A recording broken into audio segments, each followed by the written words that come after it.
Okay. Hi, this is Melanie with Red Clover Reader. And at Red Clover Reader, we are creating a diverse and value-based digital library for kids under 12. Today, we're talking with an author, Dr. Sonia Cunningham Leverette, and she is the author of BJs Big Dream. Hi, Sonia. Thanks for joining us tonight.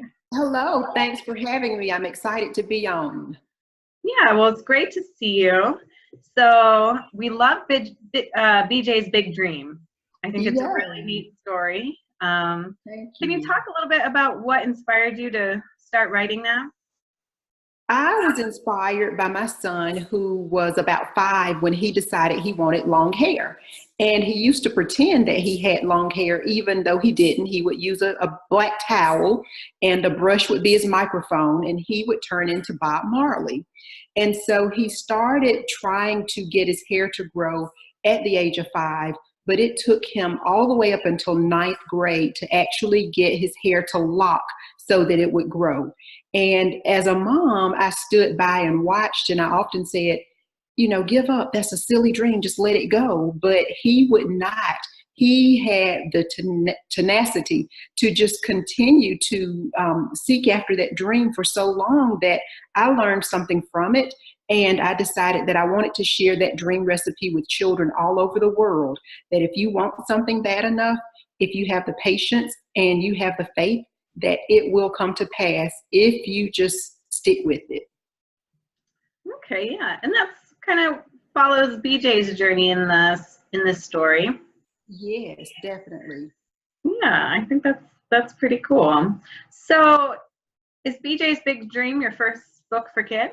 Yes, that was my very first book for children, and right now I'm up to 5, but I still do a lot with that one. I'm often called to schools and just, you know, kind of keep it in the forefront, because it is basically the message that I want to instill in children everywhere.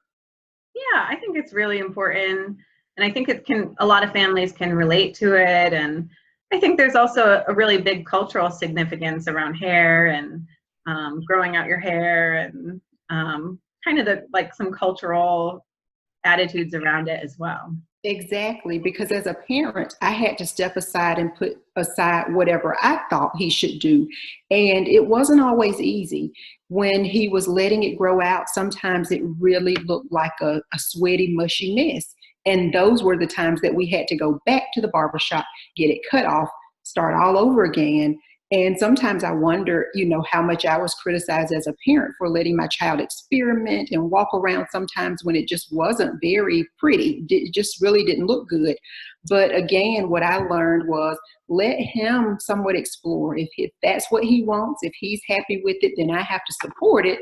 And eventually, when he finally got his hair to lock, and it was very long and it flowed down his shoulders, it was absolutely beautiful. My son is a senior in college now, and so he came home over Christmas his junior year and decided this isn't the look that I want anymore. Even though I invested many years to get here, I'm ready to do something different. So he grew, and it was a growing process, the hair and everything that he did with it.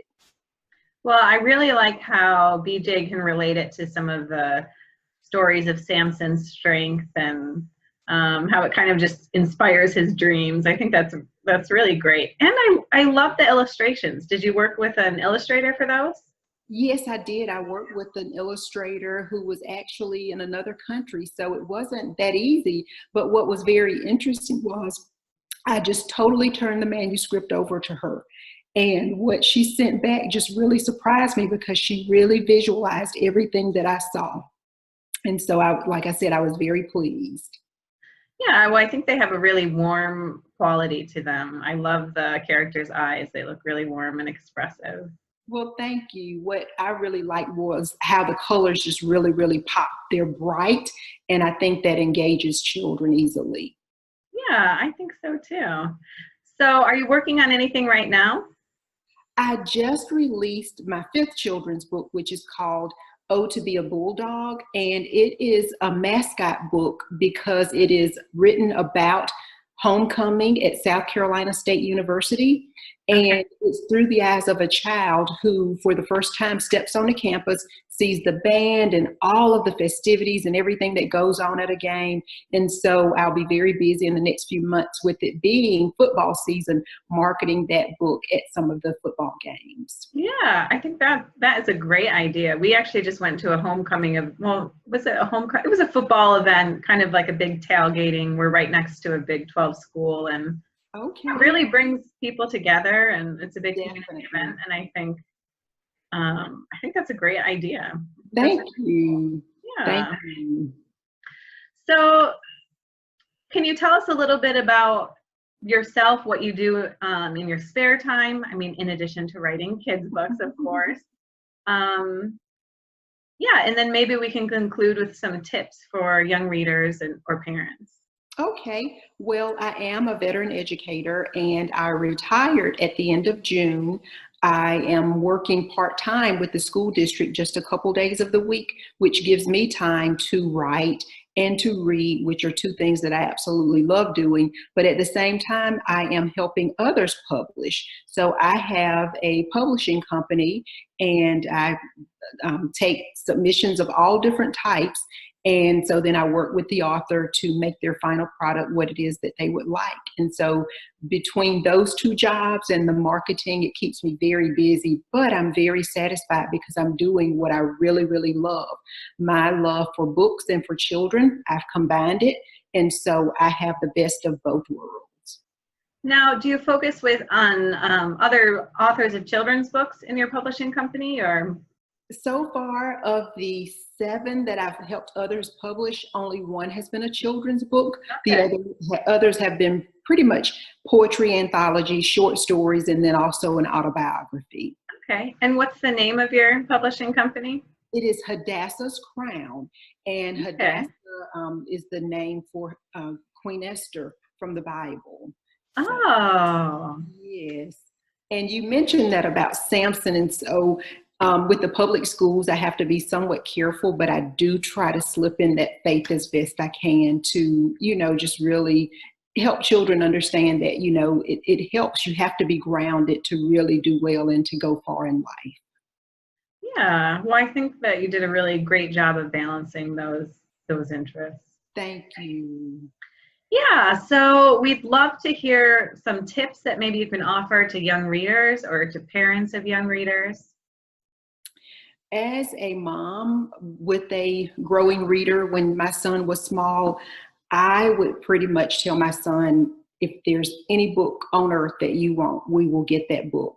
It didn't always mean that I would buy it. Sometimes it would be renting it from the library or, changing books out with a friend. But I would keep the biggest budget that I could to buy books.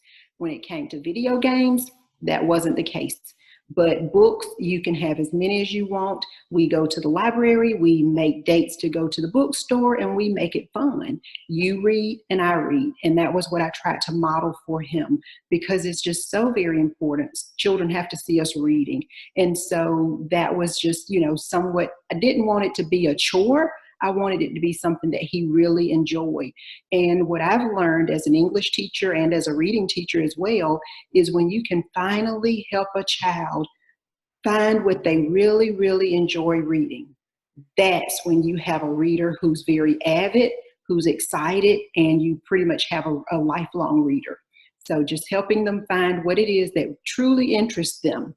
And I'm amazed with all of the technology that we have today. I meet so many children who genuinely love reading, and it's an exciting thing. And that's why Red Clover Reader excites me so, because you're encouraging that and making sure that, that stays in the home, and that's a value that's very much out in the forefront.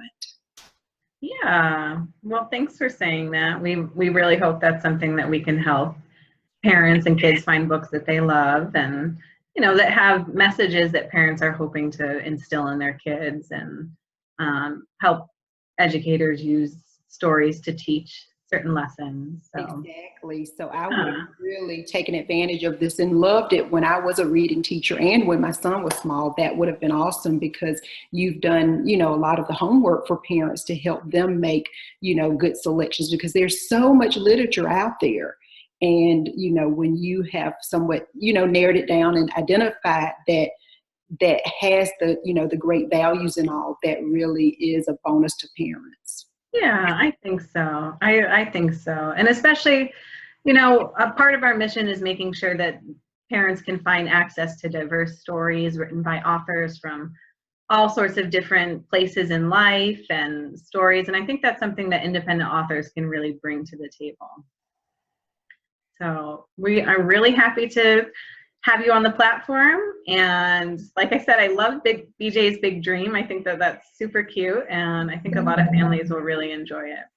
Awesome. Well, thank you. I'm excited about being on the platform. I appreciate the acceptance, and I look forward to working with you all and reading a lot of the material that you already have.